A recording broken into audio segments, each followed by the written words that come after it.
I wanted to do a quick brain blurb about various headers, okay?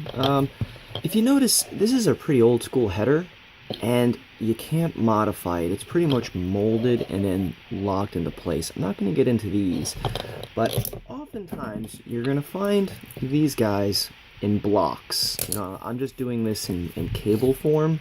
It's just so it's easier for you guys to see. So if you look at one of these cables correctly, once the camera focuses, come on.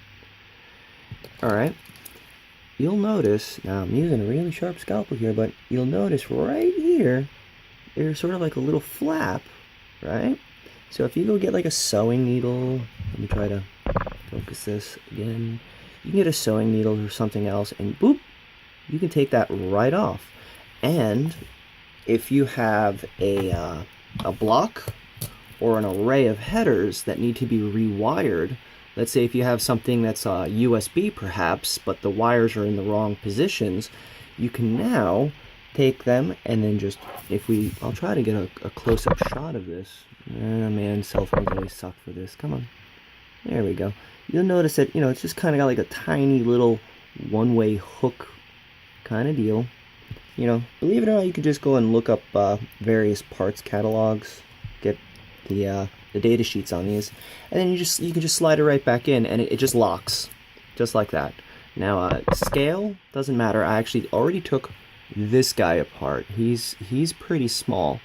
He works the exact same way, just a whole lot smaller. And I have taken one of his leads out, just to show you that, you know, you can just take a little sewing needle. I decided to use a disposable scalpel because it's what I have in my lab. I am so paranoid about breaking these guys. They are so fragile, these smaller ones. But, you know, once you pop up that top hood a little bit and just shim it, everything just clicks right back into place. You know, just like this guy. So if you ever come across these headers and they're just not in the right order, don't be afraid to just splice your wiring down a little bit. Doesn't matter if you're a little sloppy. And then pull all the wires out. Of course, make a grid reference of your color code and what pins go where. And then just plug them into the right order. Or just, instead of having to cut the wire and then, you know, strip it and tin it, you can just, hell, I could probably do this by hand with a fingernail. I usually break them when I do. Come on. Yeah, the one time I cut my fingernails, right? The one time. Actually, I think I broke it. Try this guy.